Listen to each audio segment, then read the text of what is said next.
yang kita jelaskan pada pertemuan pemanasan kemarin, mereview, saya teringat salah satu ungkapan yang disampaikan oleh Ibnu Athaillah Iskandari. Mungkin Ibu masih ingat bahwasanya Allah itu yang maha pemberi. Allah itu yang maha memaafkan. Allah itu yang memberikan iman, ya iman nikmat iman dan nikmat wujud atau yang kita sebut dengan nikmatul ijad dan nikmatul iman. Allah itu yang menghidupkan kita, Allah itu yang menjadikan kita di alam semesta ini ada dan memberikan fasilitas ya untuk tubuh kita bisa bernafas yang kita tidak mungkin menghitung berapa nafas kita, berapa oksigen yang kita hirup. Begitu juga Allah menjadikan hidung kita itu lubangnya ke bawah. Kemudian Allah menjadikan kepala kita di atas. Semuanya itu adalah karunia Allah Subhanahu wa taala. Dan juga Allah juga berikan fasilitas semua kebutuhan kita bisa makan dan bisa minum, bisa tidur nyenyak, ya itu semua adalah fasilitas free atau gratis dari Allah Subhanahu wa taala. Maka Allah disebut dengan Al-Mu'ti, Allah yang memberi. Allah Al-Mu'ti, Allah yang memberi. Allah yang memberikan rezeki, Allah itu Ar-Razzaq. Kalau sudah demikian, maka tidak pantas bagi seorang hamba menuntut rezeki lebih banyak kepada Allah Subhanahu wa taala karena kehidupan kita di alam semesta ini adalah karunia Allah yang terbaik. Sehingga kalau kita beramal, kalau kita beribadah kemudian tidak bisa bersyukur kepada Allah Subhanahu wa taala, itu sama saja tidak melihat karunia Allah Subhanahu wa taala. Jadi kehidupan kita itu adalah nikmat dari Allah Subhanahu wa taala. Sebagaimana yang saya contohkan, kalau kita mendapatkan uang dari orang tua untuk berbisnis, mendapatkan fasilitas dari orang tua untuk berusaha, kemudian semua fasilitas dipenuhi, rumah dipenuhi, semuanya kebutuhan kita dipenuhi, kemudian setelah kita sukses, datang kepada orang tua lantas bilang kepada orang tua kita, ayah, ibu, mana hadiahnya? Saya sudah sukses. Sama saja dengan kita sudah diberikan kehidupan oleh Allah Subhanahu wa taala, bisa bernafas, ya, bisa makan dan tidur, bisa hidup enak dan nyenyak, kemudian masih minta kepada Allah Subhanahu wa taala, ya Allah, mana hadiahnya? Saya sudah beribadah. Nah, saya sudah sholat, saya sudah puasa. Karena sesungguhnya kita bisa sholat, bisa puasa, bisa ibadah, dan lain sebagainya, itu merupakan karunia Allah Subhanahu wa taala.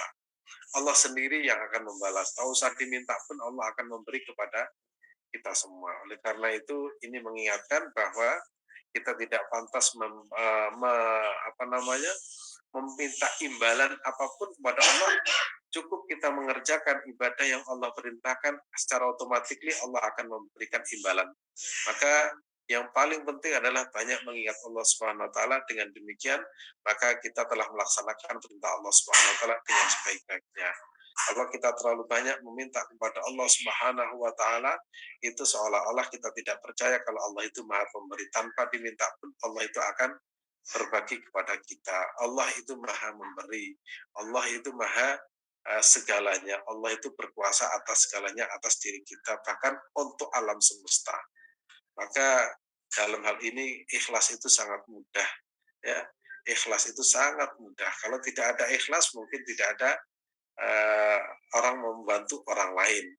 Karena ketika membantu orang lain itu pada dasarnya bukan karena kita ingin berbuat baik kepada orang lain, tapi kita memang melakukan kebaikan itu perintah dari Allah Subhanahu wa taala. Walaupun orang lain tidak pernah berpikir untuk berbuat baik kepada kita, tapi kita membangun konstruksi berpikir kalau kita membantu orang lain, ya sudah kita melaksanakan perintah Allah Subhanahu wa taala. Sehingga kita tidak pusing dengan orang lain itu.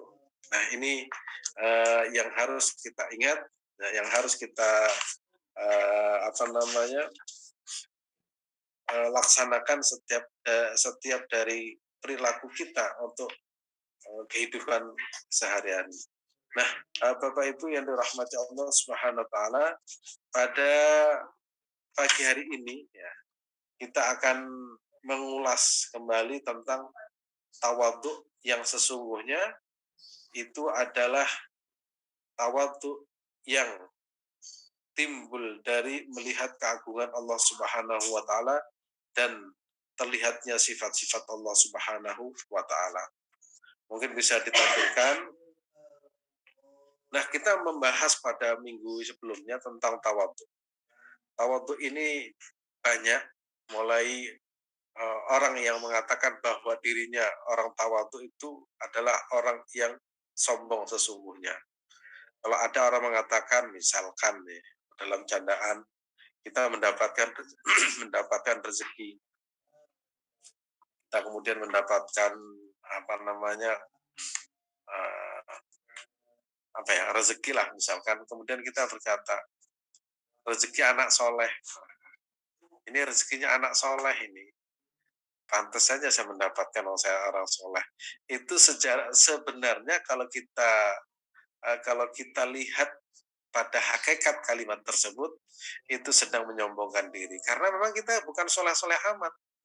Sholat kadang masih bolong-bolong, ya. Kemudian bukan hanya sholat, ibadah-ibadah yang lainnya itu masih berantakan. Kadang kita juga sering melakukan pelanggaran-pelanggaran. Baru kemudian kita mengatakan, wah rezeki anak soleh nih. Sebenarnya dia itu atau kita ini sedang menampilkan atau menampakkan kesombongan kita. Ini anak soleh. Padahal yang anak soleh sesungguhnya itu tidak mendapatkan rezeki seperti itu. Ini candaan sederhana tapi maknanya luar biasa. Sedang memuji diri tapi sedang menampakkan kesombongan.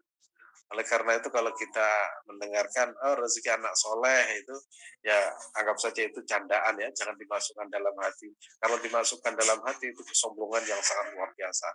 Itu yang diingatkan oleh Ibnu Athaillah, man asbata li nafsihi tawadduan fa huwal mutakabbiru haqqan. Siapa yang mengukuhkan dirinya adalah orang yang tawadhu, dia adalah orang yang mutakabbir, orang yang sombong sesungguhnya. Sehingga konstruksi orang yang tawadhu itu kalau dia itu dipuji, ya kalau misalkan dipuji, wah kamu itu baik, wah kalian itu sedang tertipu, saya tidak sebaik itu. Kalau kamu tahu saya itu orang yang buruk, kamu tidak tahu kalau saya tiap hari itu rasan-rasan, kalau saya tiap hari itu ribah, kalau saya tiap hari itu bangunnya kesiangan atau bangsawan, saya setiap hari itu tidak pernah baca Al-Quran, saya setiap hari itu menghina tetangga, saya setiap hari itu suudon. Jadi ketika ada orang memuji kita, maka orang berpikirnya saya tidak pantas seperti itu. Orang yang saya sakiti itu banyak. Nah, tapi itu dikatakan kepada dirinya sendiri, tidak dikatakan kepada orang lain. Sehingga kalau ada orang memuji kepada kita, dia itu berpikirnya kalian tertipu dengan diri saya. Saya itu baik karena hanya menampakkan busana. Busananya saja saya itu berjubah. Busananya saja saya itu memakai sarung dan peci. Tetapi hati saya itu selalu membenci kepada sesama. Tapi itu disampaikan pada dirinya sendiri. Ya Allah, saya tidak pantas mendapatkan pujian ini. Karena pujian ini justru menjadikan saya itu jauh dari Tuhan saya. Nah, itu namanya orang berpikir tawadhu itu seperti itu. Kalau ada orang menuduh kamu ini jahat, kamu ini buruk, dia itu berpikir bahkan saya lebih buruk daripada yang kau sangkakan kepadaku. Berapa banyak orang yang sudah saya sakiti dan saya belum minta maaf kepada. Berapa banyak orang yang pernah berbuat baik kepada kita atau kepada saya, tapi belum sempat saya mengucapkan terima kasih atau membalas kebaikannya. Itu konstruksi berpikir orang tawadhu secara umum.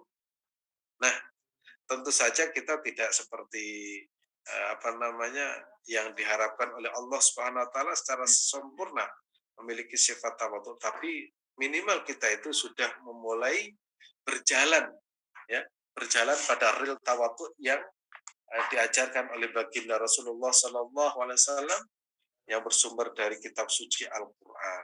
Bapak Ibu yang dirahmati Allah Subhanahu Wa Taala, ya, itu yang kemudian diingatkan oleh Ibnu Athaillah, laisal mutawaddu alladhi idza tawaddu'a ra'a annahu fawqa ma sana, ya. Orang yang tawadhu itu bukanlah orang yang ketika tawadhu, maka dia merasa dirinya di atas apa yang dia perbuat. Jadi apa yang disampaikan oleh Ibnu Athaillah itu selaras dengan apa yang disampaikan oleh Imam Nawawi, bahwasanya kalau kita melihat orang lain, maka lihatlah sisi positifnya. Kalau melihat diri sendiri, maka lihatlah sisi negatifnya. Nah, begitu ya, cara pandang yang sederhana untuk menjadi orang baik. Kalau kita melihat orang lain, maka lihatlah sisi positifnya. Karena kita tidak bisa melihat secara utuh kebaikan-kebaikan mereka. Bisa jadi kebaikan mereka itu jauh lebih banyak daripada keburukannya. Jadi kalau ada orang misalkan teman kita, kolega kita yang misalkan yang muncul itu keburukan, maka jangan lihat keburukannya. Bisa jadi keburukan itu dilakukan sedang menutupi kebaikan. Sehingga kalau kita melihat orang lain misalkan berbuat salah, kita pernah melihat orang lain itu berkali. Bisa jadi itu hanya sekali perbuatan yang salah di hadapan kita, ribuan mungkin jutaan kebaikan yang tidak terlihat. Nah, itu sehingga kita tidak pernah berpikir negatif pada orang lain. Karena umumnya manusia itu ketika melihat orang lain berbuat salah satu kali, itu selamanya itu yang ada dalam benaknya itu kesalahan. Dan itu fakta real nyata. Nah, sementara kalau kita melihat diri kita sendiri, ya, kalau kita berbuat yang tidak, misalkan tidak pantas, berbuat kita kadang tidak pantas, itu sekali bisa jadi itu menjadi sering, bisa jadi perbuatan yang tidak baik pada kita itu yang tertutupi jauh lebih banyak. Karena tatkala kita berbuat baik kepada orang lain, sebenarnya kita sedang menutupi keburukan-keburukan kita. Sehingga kalau ada orang memuji kebaikan, dia berpikirnya keburukan saya itu lebih banyak. Nah, itu. Sehingga cara berpikir seperti ini itu akan melahirkan tawadhu.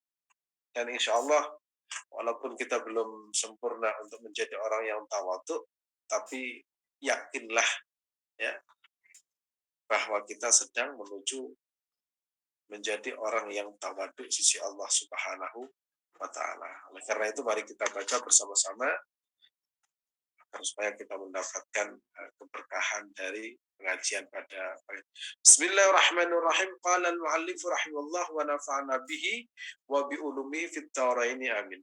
At-tawadhu al-haqiqi wa ma kana nashi'an syuhudi azamati wa tajalla sifatihi. Sifat tawadhu yang sejati adalah sifat tawadhu at-tawadhu al-haqiqi, sifat tawadhu yang sesungguhnya atau yang sejati. Berarti ada yang tidak sejati? Ada. Kalau sejati itu kan sesungguhnya. Kalau yang tidak sesungguhnya berarti pura-pura. Kalau tawadhu pura-pura itu yang kita sering namanya kalau dalam bahasa sekarang itu apa namanya? Berpura-pura. Berpura-pura santun, berpura-pura sopan, berpura-pura berbuat baik tapi nyatanya itu tujuannya itu jahat. Berpura-pura baik pada orang, ternyata dia itu punya niat buruk. Berpura-pura bahasanya itu halus, tapi di dalamnya itu sangat menyakiti dan menggiring orang untuk kita jerumuskan. Itu berpura-pura. Ya.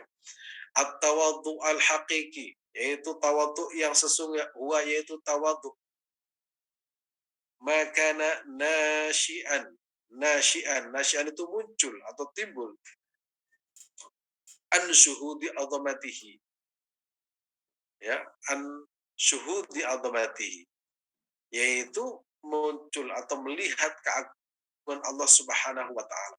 Kita harus tahu bahwa Allah itu al-azim, Allah itu al-kabir, al-muta'al. Maka orang yang hafal Asmaul Husna, karena ketika menghafal Asmaul Husna dan kemudian menghafal satu persatu makna Asmaul Husna, kemudian kita maknainya dan bisa mengimplementasikan dalam kehidupan kita, itu berarti orang yang disebut dengan tahu atau melihat Allah Subhanahu wa taala. Contoh, Allah itu kabir, Allah itu azim, Allah itu qahar, Allah itu alim, Allah itu latif, Allah itu lembut, Allah itu kabir. Berarti kalau kita sudah mengenal Allah Subhanahu wa taala Al-Kabir Al-Muta'al, Allah itu maha besar, Allah itu maha mulia, maka tidak pantas bagi kita itu menampakkan kemuliaan, karena kemuliaan yang melekat pada diri kita itu adalah pemberian Allah Subhanahu wa taala. Kalau misalkan kita itu berilmu, orang orang melihat kita itu hormat dan lain sebagainya, jangan bangga. Yang memberikan kemuliaan itu bukan amal kita, tapi itu murni pemberian Allah Subhanahu wa taala. Kalau kemudian Allah itu ghani, Allah itu ghaniyun 'anil alamin. Allah itu maha kaya.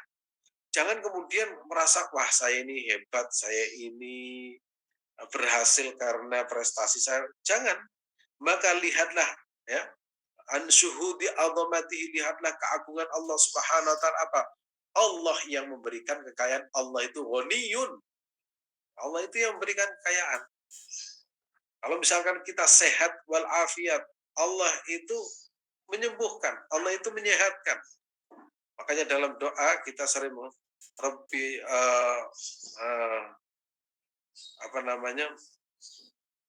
Wa'fu anni, wa'fu anni. Allah Subhanahu wa taala yang wa'afini, Allah itu yang memberikan sehat kepada kita. Wa'fu anni, Allah yang juga memberikan maaf kepada. Jadi akhirnya setiap melihat perilaku diri kita sendiri, akhirnya kita melihat inilah keagungan Allah Subhanahu wa taala.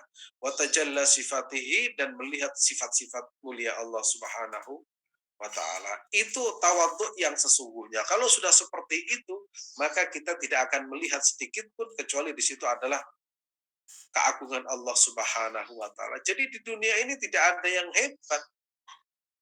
Misalkan ada orang jadi presiden, itu yang menjadikan dia itu presiden bukan rakyatnya, tapi keagungan Allah Subhanahu wa taala.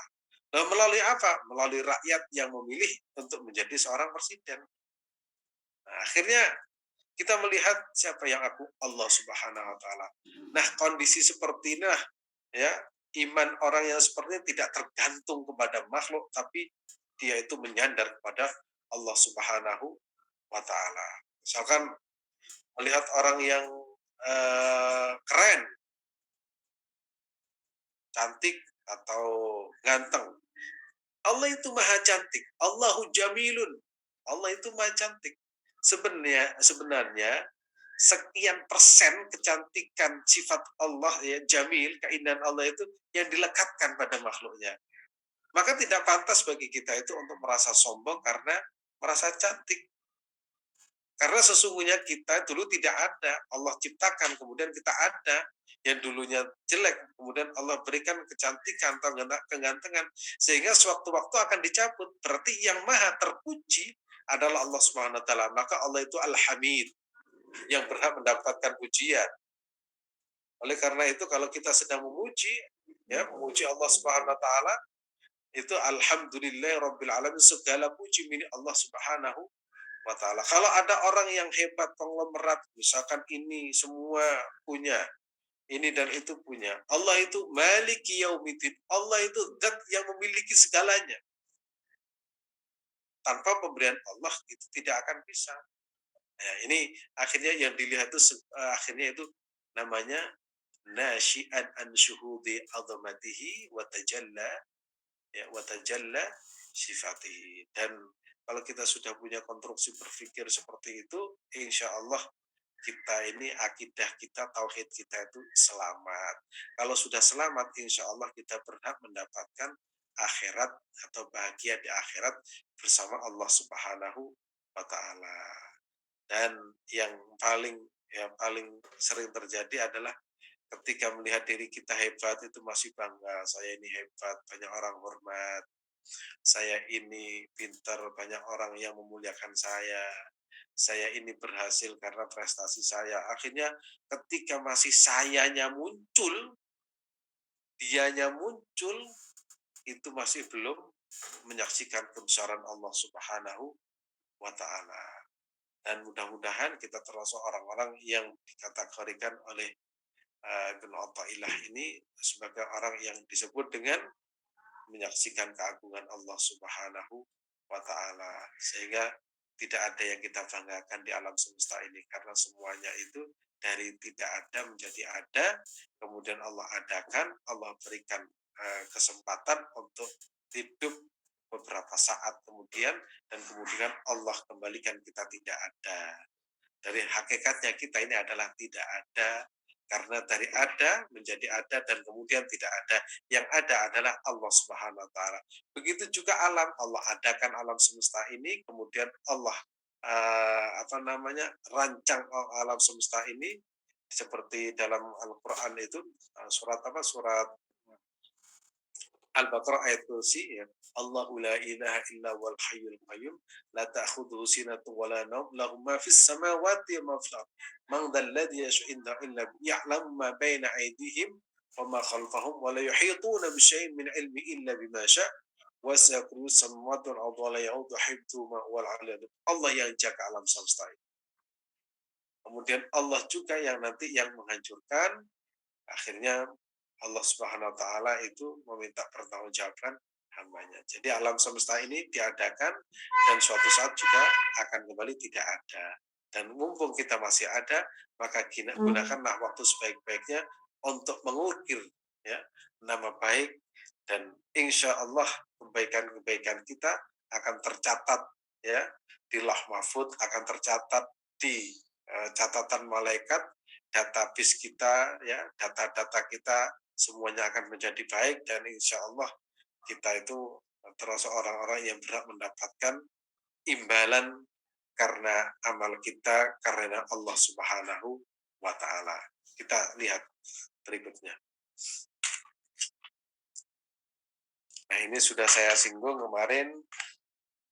Jadi kita punya otak itu, punya pikiran itu, konstruksinya itu melihat orang lain lebih baik daripada dirinya. Itu harus, supaya tidak terjebak pada kesombongan. Jadi kalau melihat orang lain lebih baik daripada dirinya, nah itu konstruksi berpikirnya orang tawadhu. Terus kalau orang kafir gimana?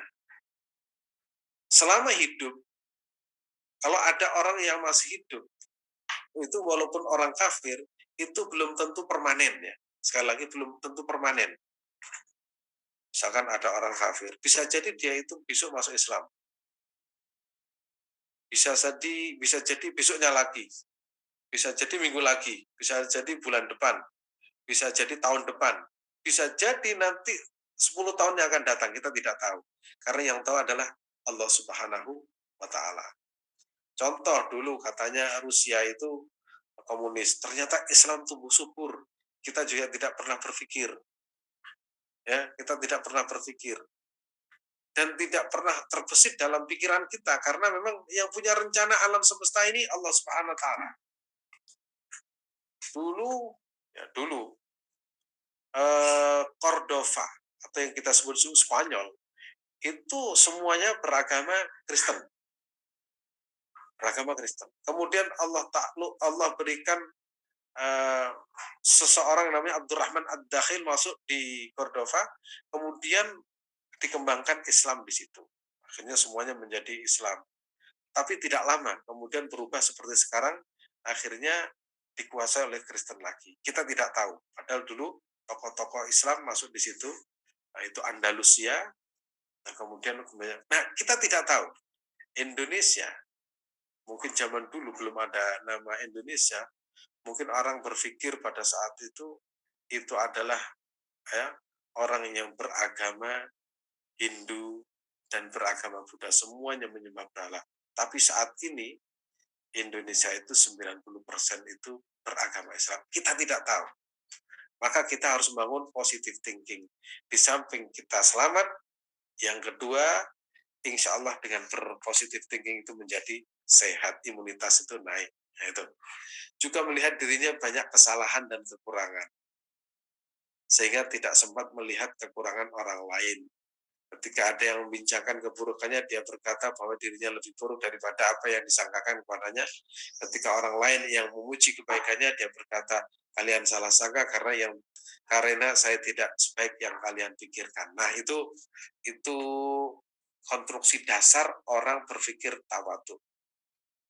Nah, itu kalau kita praktekkan pada keluarga, insya Allah aman. Insya Allah aman itu. Misalkan seorang istri memuji suaminya. Suaminya kok baik. Gitu. Kamu tidak tahu kalau di luar saya itu seperti apa. Akhirnya nggak marah kan? Kamu nggak tahu kalau di luar saya itu. Masya Allah suami saya itu baik, tidak. Pokoknya baik. Kamu nggak tahu kalau saya itu merokok di luar berkumpul dengan teman saya. Nah, ketika ngerokok kan orang nggak tahu. Taunya, nah kita seperti itu. Akhirnya kan tidak pernah bangga diri. Memuji, Alhamdulillah suami saya kalau di rumah itu sholat. Padahal kalau di luar jarang sholat. Nah, akhirnya tidak ada yang disombongkan.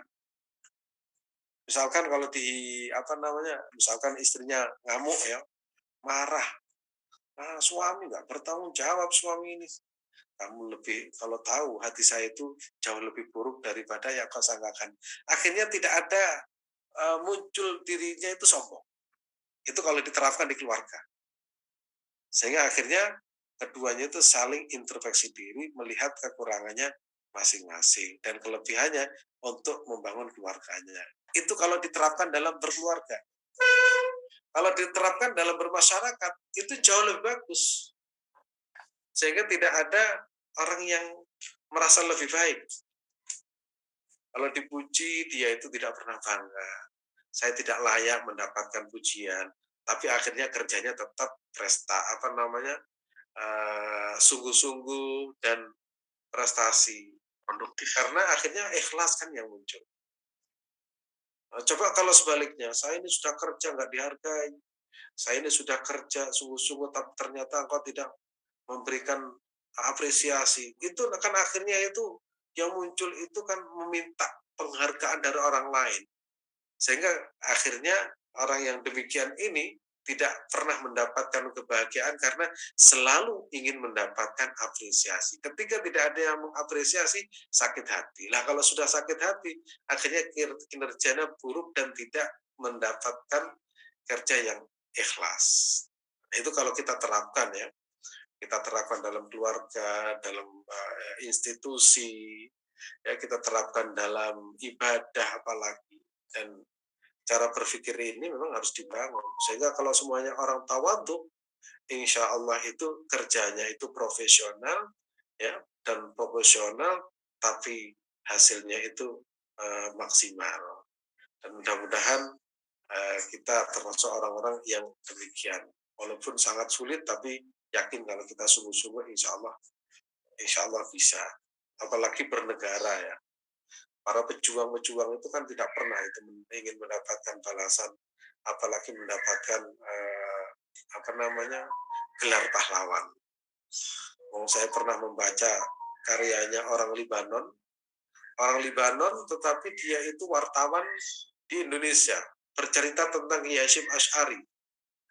Dia bercerita Kiai Hasyim Asy'ari itu sebelum pulang ke Indonesia, beliau itu di hadapan Baitullah di Multazam, tepatnya bulan suci Ramadan, beliau itu Hasyim Asy'ari itu bersumpah di hadapan Ka'bah pada bulan suci Ramadan. Sebelum pulang, beliau bersumpahnya bahasa Indonesia begini, demi Allah saya bersumpah di hadapan Ka'bah di Multazam, saya akan kembali ke Indonesia, saya akan kembali ke negeriku, aku akan melawan penjajah sampai titik darah penghabiskan, dan aku tidak akan mendapatkan menginginkan imbalan apapun dari perjuanganku. Itu sumpah yang disampaikan oleh Kiai Hasyim Asy'ari tatkala beliau itu masih di Mekah sebelum pulang.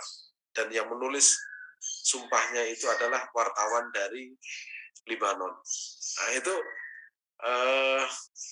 terbukti Kiai Hasyim Asy'ari begitu berjuang, ternyata sampai di Indonesia beliau itu tidak ingin jadi presiden, juga tidak ingin menjadi menteri, tapi beliau curahkan hidupnya untuk membangun, untuk menata Indonesia. Bahkan beliau berikan anaknya Kiai Abdul Wahid Hasim setelah belajar di Mekah di Madrasah Sholatiyah, kemudian pulang menjadi Menteri Agama untuk merawat bangsa Indonesia. Itu karena apa? Karena kerja yang saya sebut dengan proporsional dan profesional, yang konstruksinya adalah ikhlas. Nah ini ya, konstruksi orang tawadu. Kalau tidak, saya ini sudah berjuang, saya kok tidak mendapatkan apa-apa. Kan bahaya cara berpikir seperti ini. Apalagi suami istri.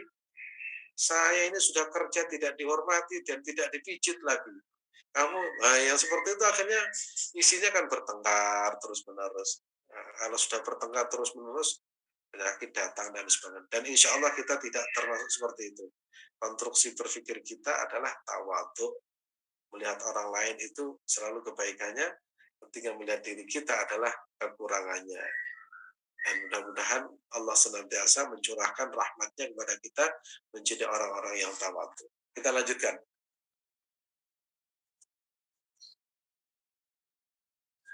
Nah, Ibnu Athaillah di dalam kitab syarahnya membagi tawadhu itu menjadi dua. Pertama apa? Tawadhu yang berbasis pada kaum salikin, ya, orang berjalan, orang yang sedang menuju Allah Subhanahu wa taala. Siapa mereka? Kita. Kita punya rel, punya jalan. Nah, rel kita itu biasanya cara berpikirnya masih seperti ini. Orientasinya selalu melihat kekurangan terhadap diri sendiri. Jadi kalau kita tobat itu biasanya, ya Allah, dosa saya itu banyak. Ya Allah, saya pernah menyakiti tetangga, teman. Ya Allah, saya pernah menyakiti saudara. Jadi yang dilihat itu adalah kekurangan dirinya, kemudian dosanya. Tapi yang muncul itu sayanya. Ya Allah, ampuni saya, ya Allah. Ini kesalahan saya. Ini dosa saya. Saya maksiat. Saya sering melakukan, mungkin meninggalkan sholat. Saya melakukan pelanggaran. Ini yang muncul itu tetap dirinya itu tetap dimulai. Ya Allah, saya. Ini tawadhu orang salikin, ya, melihat dirinya itu banyak salah dan dosa, melanggar aturan Allah, sholat kadang tidak dikerjakan dengan baik, kalaupun dikerjakan itu masih mikir ke sana kemari. Kemudian melanggar peraturan Allah, larangan Allah, masih makan uang haram, berjudi, kadang berzina, kadang selingkuh, kadang mencuri. Itu masih muncul. Membincangkan keburukan orang lain. Itu muncul. Karena yang muncul masih dirinya. Ketika kita menghadap Allah Subhanahu wa taala, ya Allah, ini salah saya, ya Allah, ini kekurangan saya, ya Allah, ini dosa saya. Jadi seperti itu. Dan itu biasanya kalau kita doa, kalau kita berzikir Sayyidul Istighfar, kita perhatikan nanti itu, Allahumma anta rabbi la ilaha illa khalaqtani wa ana abduka wa ana ala ahdika wa wa'dika mastata'tu a'udzu bika min syarri ma sana'tu abu'u laka bi ni'matika alayya wa abu'u bi dzambi faghfirli fa innahu la yaghfiru dzunuba illa anta. Di situ ada dua hal penting. Pertama yaitu abu'u laka bi ni'matika alayya. Misalkan contoh begini. Dalam sehari kita itu subuh sholat berjamaah, setelah itu membaca wirid, baca Al-Quran, baca sholawat. Kemudian bagi Allah sholat subuh itu lebih baik dari dunia dan isinya. Kita dikaruniakan bisa bersujud, itu sujud itu merupakan kenikmatan yang tiada tara. Nah, setelah kita siang hari, kemudian kita itu mungkin melakukan kesalahan misalkan. Kesalahannya itu kesalahan tiba-tiba membincangkan keburukan temannya secara tidak sengaja. Kalau kita bandingkan, ya, dosa yang kita lakukan dengan nikmat sujud, itu lebih besar mana? Pasti lebih besar sujud. Kita dihadiahi oleh Allah bisa bersujud kepada Allah Subhanahu wa taala. Dihadiahi oleh Allah Subhanahu wa taala bisa berbagi makanan, minuman, dihadiah oleh Allah Subhanahu wa taala, bukan hanya sujud dan berbagi, bisa membaca Al-Qur'an, bisa beristighfar. Dan itu kalau kita hitung, nikmat itu jauh lebih besar daripada tatkala kita terpeleset membicarakan keburukan orang.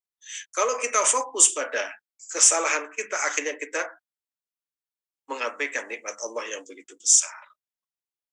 Seperti kita dalam perjalanan, misalkan dari Malang ke Jakarta, itu perjalanan itu mulus, mulus. Oh, tidak ada halangan apa-apa. Begitu sampai di daerah Ponorogo nah, atau Jogja, di situ ada jalan yang lubang-lubang tapi tidak parah. Itu kira-kira sekilo. Kemudian kita itu tak henti-hentinya mengata-ngatai pemerintah, gimana pemerintah ini masa jalan seperti ini kok buruk sekali. Padahal kita tidak pernah mengingat kenikmatan perjalanan dari Malang sampai Jogja. Hanya satu kesalahan, hanya 1 kilo yang berlubang-lubang, kemudian kita fokus pada kesalahan itu.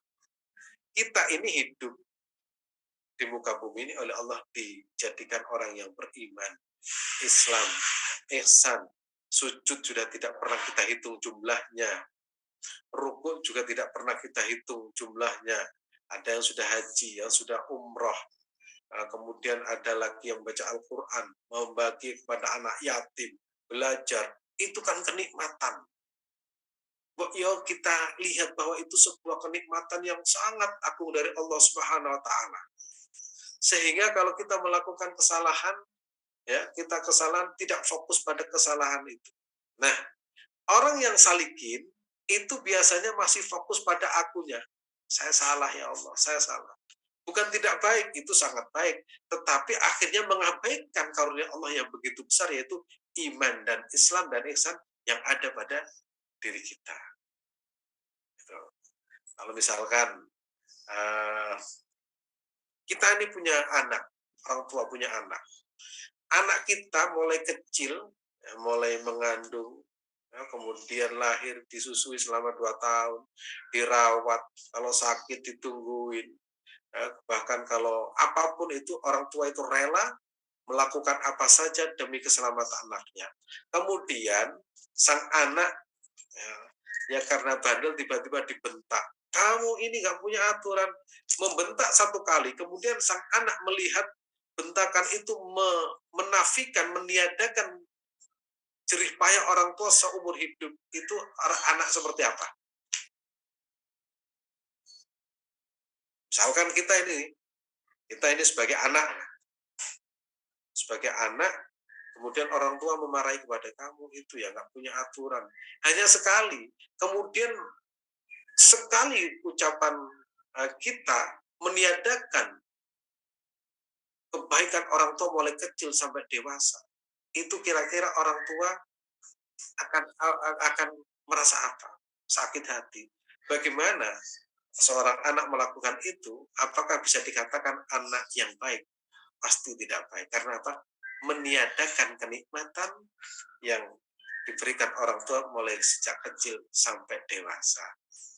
Itu yang dikatakan ya oleh oleh syarahnya itu, kalau kita fokus pada diri kita, selalu melihat kesalahan-kesalahan yang ada pada diri kita, lupa melihat karunia Allah yang begitu agung kepada kita, itu berarti kita tawaduknya orang salikin. Ya. Dan insya Allah kita bukan salikin lagi, tapi nanti melihat kita hidup ini karunia Allah, makan karunia Allah, tidur juga karunia Allah. Ya, kalau kita melakukan dosa, Allah karuniakan kepada kita, ingat Allah, beristighfar. Nah, akhirnya semuanya itu yang dilihat itu yang disebut dengan ansyuhudi azamatihi wa tajalla sifatih. Ya Allah, kau berikan aku memang bisa melakukan dosa, tapi kau karuniakan lebih dari itu apa? Aku bisa bertobat kepadamu ya Allah. Nah, gitu cara mikirnya itu gitu. Jangan kemudian ya Allah, aku dosa ya Allah. Gimana saya bertanggung jawab di hadapan Engkau ya Allah? Dosa saya itu begitu banyak. Saya malu di hadapan Engkau ya Allah. Tidak fokus pada dosa saya, tapi ya Allah, begitu mulia Engkau ya Allah. Aku berdosa, Kau berikan jalan aku untuk bertobat kepadamu. Aku bersyukur bisa bertobat kepada Engkau ya Allah. Astagfirullahaladzim wa atubu ilaih. Akhirnya yang dilihat itu keagungan Allah Subhanahu wa taala. Itu namanya nasyi'an an syuhudi azamatihi wa tajalla sifatihi. Itu ya, itu tawaduknya orang as-salikin. Ya, yang kedua.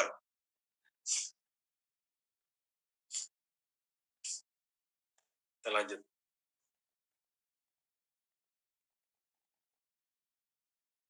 Nah, tawaduk orang al-arifin. Nah, ini sudah tidak lagi pada fokus pada diri sendiri, tapi fokusnya pada menyaksikan keagungan Allah Subhanahu wa taala. Pokoknya kalau sudah seperti ini sudah bagus. Nah, tentu saja bukan berarti apa namanya yang pertama itu kurang baik ya, tapi ini peringkat tahapan itu yang langkah tangga kedua. Kalau tangga kedua ini biasanya orang yang sudah menjadi kekasih Allah Subhanahu wa taala. Nah, seperti para ulama terdahulu itu ya, mereka itu sudah larut dalam dekapan Allah Subhanahu wa taala. Kalau mereka beribadah kepada Allah Subhanahu wa taala, kalau mereka itu sholat malam, kalau mereka itu baca Al-Qur'an asik dengan lafaz-lafaz yang diucapkan, lupa waktu karena begitu asiknya dengan Allah Subhanahu wa taala. Jadi orientasinya mereka adalah menyaksikan keagungan Allah Subhanahu wa taala karena selain Allah tidak ada artinya. Misalkan kita dipuji manusia, nggak berarti sama sekali. Yang muji manusia. Setelah itu kemudian dapat apa? Enggak. Kalau ada orang yang menghina, kamu ini begini, nggak ada artinya. Nggak ada artinya, karena yang agung adalah Allah Subhanahu wa ta'ala. Jadi mereka susah kalau Allah itu tidak baik kepadanya. Jadi orang yang sudah arifin ini, mereka itu bersedih kalau Allah tidak memperhatikan dirinya. Loh, bagaimana kita tahu kalau Allah tidak memperhatikan kita? Bagaimana tahu kalau Allah berpaling dari kita ketika kita itu bermaksiat, berarti Allah berpaling dari kita. Caranya gitu melihat mana Allah berpaling dari kita. Kalau kita suka melakukan larangan-larangan Allah, berarti Allah sedang berpaling kita. Kalau kita rajin, berarti Allah sedang bersama kita. Kita sholat, berarti Allah bersama kita. Itu cara melihat. Jadi orientasinya sudah Allahu Akbar. Allah itu maha agung. Allah itu maha besar. Kemudian melihat sifat Allah pada setiap apa yang dilihat dari makhluknya. Melihat ada orang melakukan kebaikan, itu yang dilihat itu adalah sejatinya itu bersumber dari Allah Subhanahu wa taala. Misalkan ada orang yang memberi kepada kita bukan sibuk pada pemberian itu, tapi kita sibuk memuji Allah Subhanahu wa taala, zat yang memberikan nikmat. Tentu saja juga mengucapkan terima kasih kepada orang lain. Misalkan ada orang memberi kita uang, ada orang yang memberi kita itu rezeki. Kita langsung ingat Allahur Razzaq, Allah itu maha pemberi rezeki. Tetapi Allah Subhanahu wa taala memerintahkan kepada kita untuk mengucapkan terima kasih. Lah kita mengucapkan terima kasih itu karena kita ibadah. Nah, gitu. Jadi cara membangun berpikirnya itu sederhana. Kenapa kamu mengucapkan terima kasih? Karena Allah perintahkan aku untuk mengucapkan terima kasih. Bukan kemudian kita itu dibelenggu oleh kebaikan orang tersebut.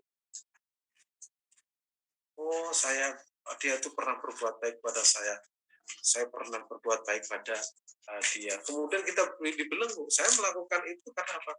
Ini perintah Allah Subhanahu wa taala. Sehingga akhirnya hati kita terlega. Nah, karena itu adalah sifat-sifat mulia Allah Subhanahu wa taala. Allah itu Ar-Razzaq, Allah itu Al-Latif, Allah itu Khabir, Allah itu Sami, Allah itu Basir, Allah itu Al-Bast, Allah itu Al-Qabid. Itu semuanya.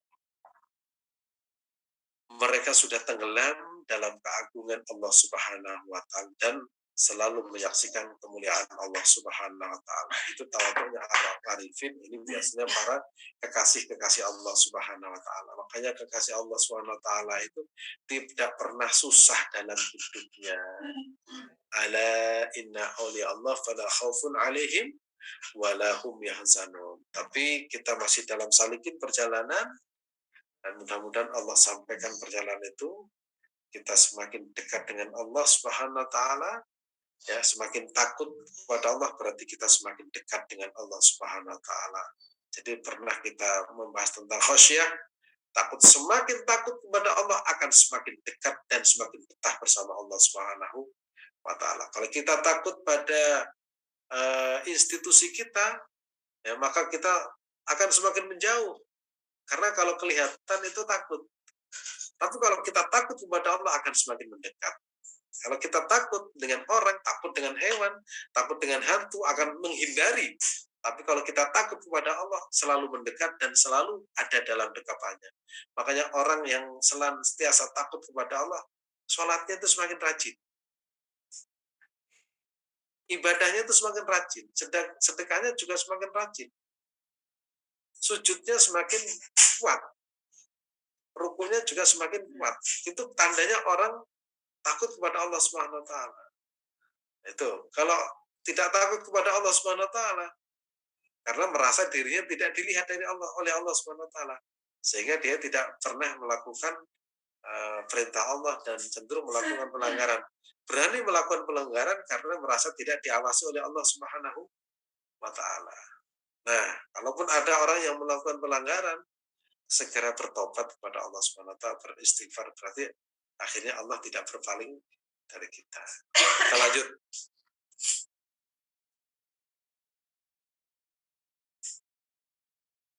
Perbedaan mendasar.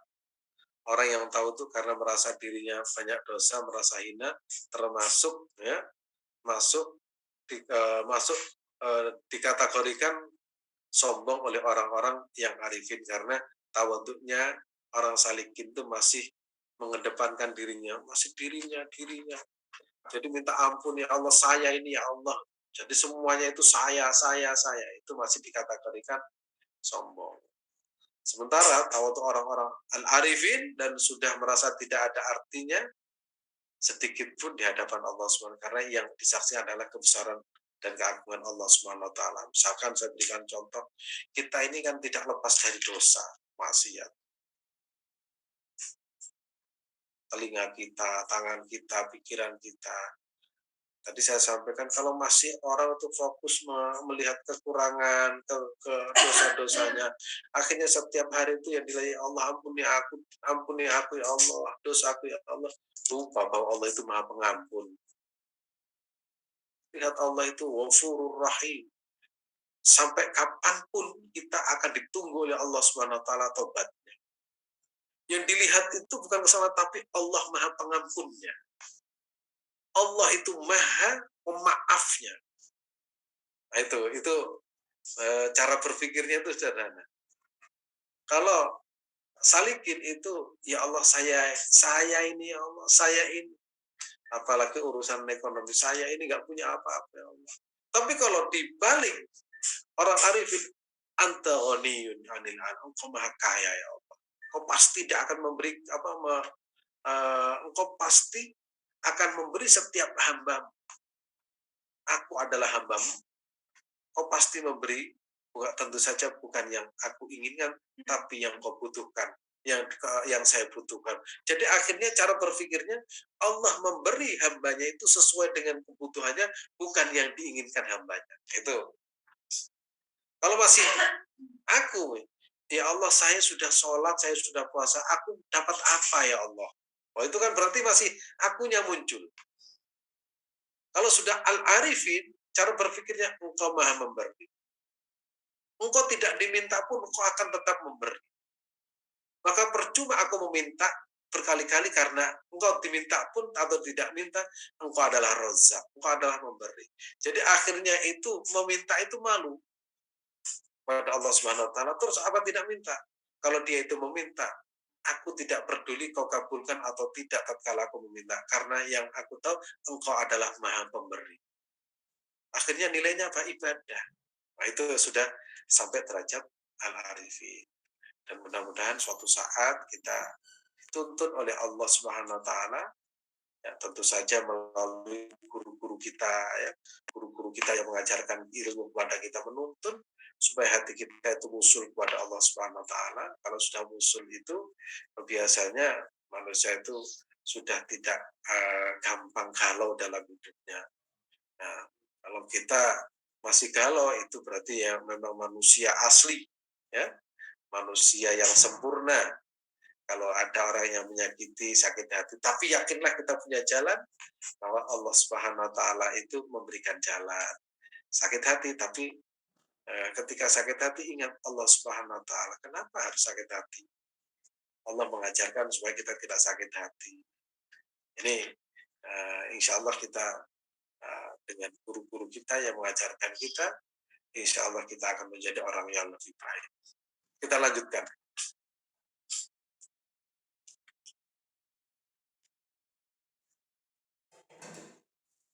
Cara menghilangkan sifat takabur agar menjadi tawadhu. Pertama, ketika merasa dirinya hebat. Orang kan biasanya kalau sudah mengerjakan sesuatu itu kan hebat. Entah itu apa saja, entah itu petani sukses. Oh ini karena saya, ini ide saya. Ini. Karena saya itu pasti muncul loh sebagai itu manusiawi lah, basyariah. Atau kalau kemudian seorang penulis, oh itu penulisnya hebat. Kalau misalkan dia itu seorang guru besar, wah ini hebat guru besar. Ketahuilah dan saksikanlah bahwa Allah SWT itu berkuasa atas segalanya. Inna Allah ala kulli syai'in muqtadir. Inna Allah ala kulli syai'in qadir. Allah itu yang berkuasa atas segalanya. Jadi akhirnya mana kehebatannya? Itu kehendak Allah Subhanahu wa taala. Kalau Allah menghendak misalkan ini hebatnya hafal Quran.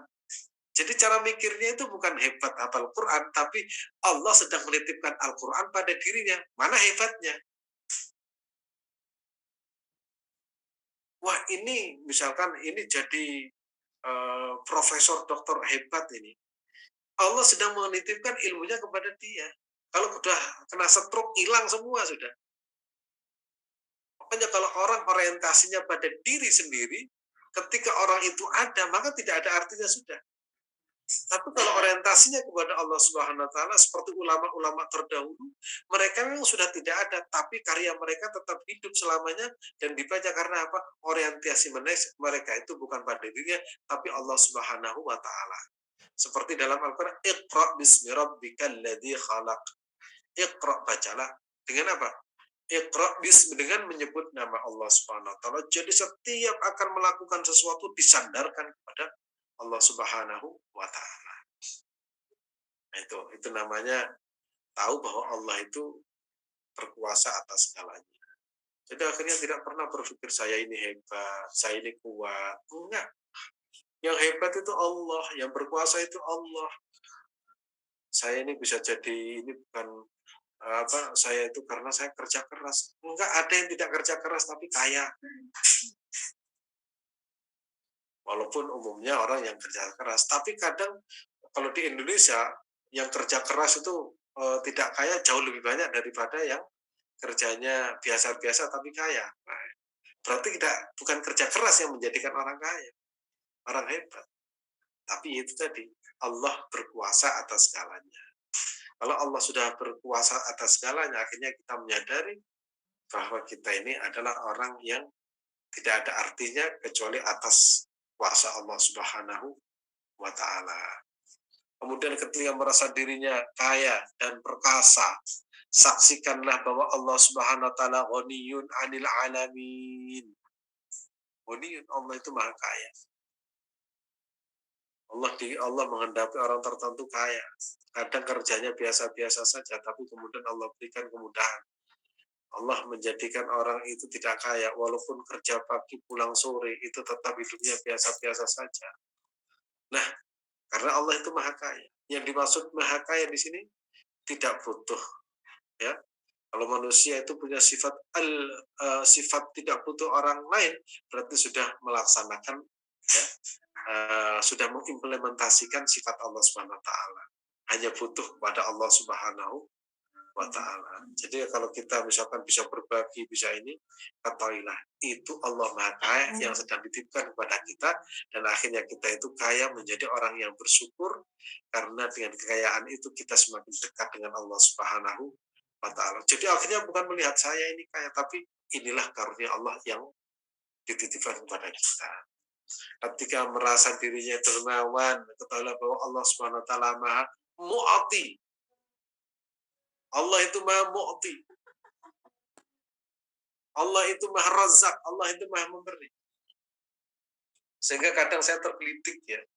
Ada orang memanggil anak yatim jumlahnya sekian, ditaruh di rumahnya, kemudian diusap kepalanya, dikasih uang 100.000, dikasih uang itu 50.000, kemudian mereka mengatakan kasihan mereka itu perlu dikasihani. Loh, ini sebenarnya ini kesombongan. Karena sesungguhnya yang melahirkan kita dermawan itu Allah Subhanahu Wa Taala. Tanpa mereka kita tidak akan bisa menjadi dermawan, karena kita menjadi orang punya dan dermawan itu karena adanya orang miskin. Allah ciptakan orang miskin supaya kita itu menjadi orang yang dermawan, dan Allah jadikan dermawan itu karena apa? Karena itu murni pemberian Allah Subhanahu Wa Taala. Jangan kemudian kasihan mereka. Loh, justru kasihan kita merasa kaya, merasa punya, merasa dermawan, padahal dermawan itu pemberian Allah Subhanahu Wa Taala. Jadi Ibnu Athaillah itu cara membangun konstruksi berpikir itu semuanya disandarkan pada Allah Subhanahu Wa Taala. Kasihan ya mereka tukang kayu, mari kita santuni. Loh, sebenarnya Allah berikan rasa kasihan itu yang memberi kepada hati kita siapa? Allah Subhanahu Wa Taala. Sehingga kalau kita sudah menyandarkan, akhirnya kalau kita berbagi itu enak dan nyaman tanpa merasa diri kita itu hebat. Apalagi kalau zaman sekarang itu sudah dikomersilkan, anak yatim dikumpulkan, setelah dikumpulkan, kemudian dikasih satu-satu, satu amplop, kemudian difoto cepret, dibuat status, kemudian diviralkan, akhirnya orang memuji, wah hebat dia itu ternyata dermawan ya, padahal dia itu sedang mengeksploitasi orang-orang miskin untuk mengayakan dirinya, dan itu kan kesombongan yang luar biasa, dan itu banyak di dunia medsos. Berapa ratus anak yatim dikumpulkan di satu, tapi tujuannya kan untuk memperkaya diri, supaya orang melihat bahwa dirinya itu dermawan, dan penghasilannya jauh lebih banyak dari apa yang dia keluarkan untuk fakir miskin. Dia lupa bahwa yang memberikan itu adalah Allah Subhanahu Wa Taala. Akhirnya eksploitasi anak-anak anjal, eksploitasi fakir miskin, eksploitasi lansia, eksploitasi yatim piatu. Yatim piatunya tetap miskin, tapi dirinya itu hartanya semakin bertambah. Nah, inilah namanya man asbatal nafsi tawaddu'an fa huwa mutakabbir. Siapa yang mengukuhkan dirinya itu orang yang tawadhu, siapa yang mengukuhkan dirinya itu orang dermawan, maka sesungguhnya dia itu orang yang sedang menempatkan kesombongan. Terus bagaimana kalau kita ya Allah, aku bersyukur kau ciptakan aku menjadi orang yang memberi, sesungguhnya ini adalah karuniamu ya Allah. Jadi akhirnya kita itu tetap, bukan karena aku ini Allah, aku dermawan itu karena perintah. Aku dermawan itu karena ini bukan milikku.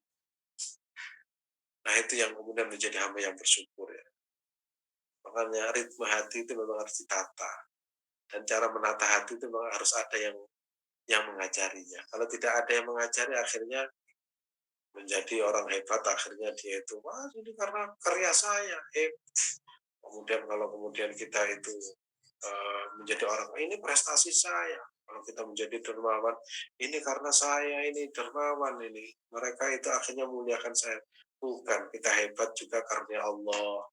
Kita dermawan juga karena Allah. Kita merasa dirinya ganteng dan cantik, pantas dipuji, sesungguhnya Allah itu Al-Hamid. Yang pantas dipuji itu Allah. Makanya tatkala kita mengucapkan alhamdulillahirabbil alamin. Kalau sholat kan madahani abdi, hambaku telah memuji aku. Sesungguhnya kalau kita memuji orang lain, sesungguhnya itu pujian itu kepada zat yang pantas dipuji, siapa? Allah Subhanahu wa taala. Makanya kalau kita mengucapkan alhamdulillahirabbil alamin itu ya, kita fokusnya pada zat yang memberikan nikmat. Kalau kita memuji, oh ini gantengnya, kita harus melihat itu yang berhak dipuji adalah Allah Subhanahu wa taala.